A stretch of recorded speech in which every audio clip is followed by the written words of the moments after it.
so many options, why choose Arizona State University? For me, the only online option was ASU because of the quality. Their faculty was really involved with their students and care about your personal journey. The dedication to my personal development from my professors, that's been extremely valuable to me. Earn your degree from the nation's most innovative university. Online.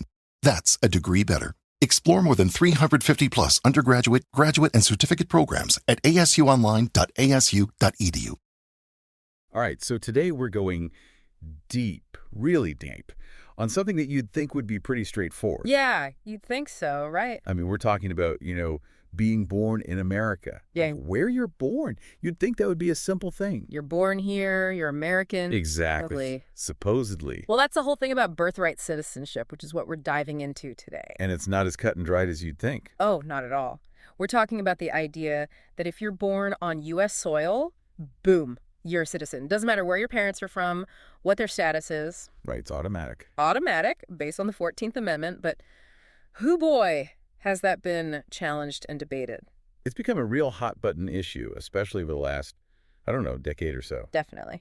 So we've been looking into some writings on this, to get a better handle on things. Right. And we've got this excerpt, pasted text, really digs into it, all the history, the legal fights, the politics. All the good stuff. So where do we even start? I mean, the 14th Amendment, it's like Civil War era stuff. Yeah, 1868. Right. Right after the Civil War. And, it was all about granting citizenship to formerly enslaved people and their descendants. Makes sense in that context. Right. So like a fresh start. Totally. A new beginning for the nation and for the people who had been denied basic rights for so long. Exactly. But see, the wording of the Citizenship Clause itself, it says, all persons born or naturalized in the United States and subject to the jurisdiction thereof. Okay, subject to the jurisdiction thereof. Are citizens, and that's where the interpretation comes in, especially with children of non-citizens. Right, because if you're born here... You're subject to U.S. jurisdiction. Right, okay, so the courts have consistently upheld this, haven't they? Like the broad interpretation. Yeah, they have. Pretty much said that if you're born in the U.S., you're a citizen. Doesn't matter about the parent status. Even if they're, like, undocumented. Even then, there's a great example of this. Judge John C. Koffner, he's a federal judge, has actually defended this interpretation in court, saying it's pretty clear-cut. Huh. Clear as mud, as they say. Right. But then, of course, you've got, the whole Donald Trump era. He really kicked this up a notch. Yeah, he wanted to end birthright citizenship by executive order. Just like that. Well, he argued that it was unfair. I mean, his reasoning was that, giving citizenship to kids of undocumented immigrants, especially those here on temporary visas, like H-1B workers. People coming here for work, highly skilled usually. Exactly, that it was harmful to national interests. And that sparked a lot of, legal debate. Immediate backlash. I mean, think about it. You've got this right that's been enshrined in the Constitution for over a century. Right. And most legal scholars, they agree that to change birthright citizenship, you'd need either a constitutional amendment or a Supreme Court ruling. Can't just, wave a magic wand and poof, it's gone. Exactly. It became a huge debate, especially online. I remember seeing tons of threads on Reddit about it, just arguing about whether it was even legal, let alone ethical. So is this just a U.S. thing, this whole birthright citizenship idea? It's actually not that common globally. It's called jus soli, which is Latin for right of the soil. Fancy. It is. And the U.S., Canada, a bunch of Latin American countries, they grant it. But a lot of Europe, like the U.K. and many others, they've moved away from it. Really? Yeah, they require at least one parent to be a citizen or a permanent resident for the child to get citizenship automatically. Huh. That's interesting. It's like we're clinging to this old idea while the rest of the world is... modernizing. Yeah, maybe.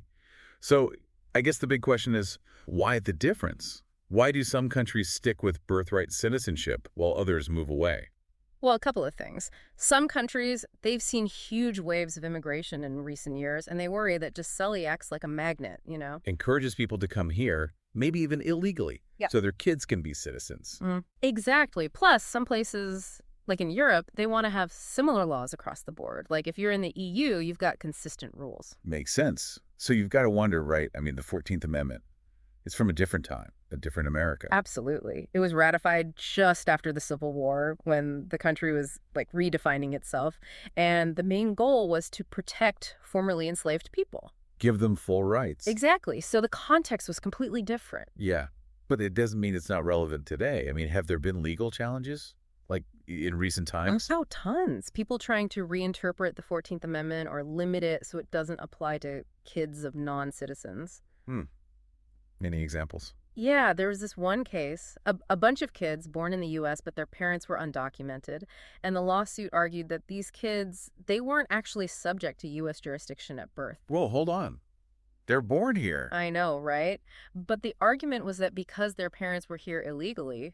It somehow nullified their birthright citizenship? Yeah, that was the claim. So what happened? The courts threw it out. Said the 14th Amendment is pretty clear. Born on U.S. soil, you're a citizen. Case closed. Wow. So much for that argument. Right.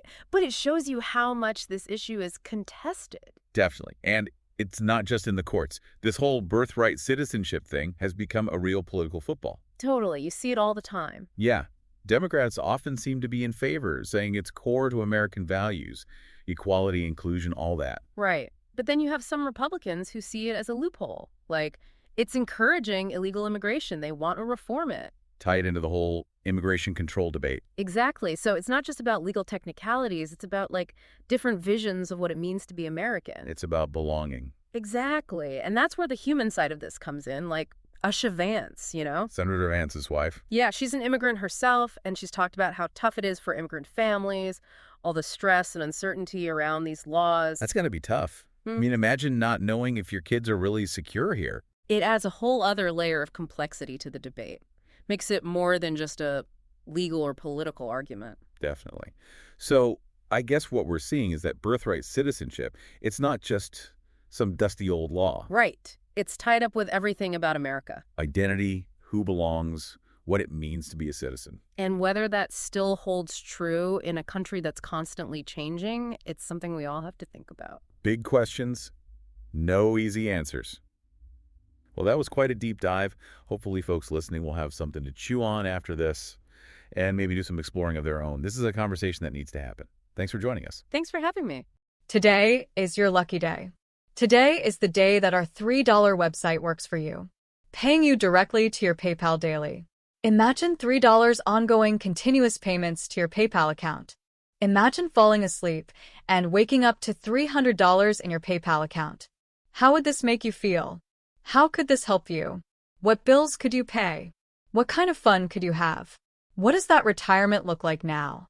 All for a one-time payment of $3. This website is DFY done for you, fully built and completely hosted, and never stops collecting payments for you.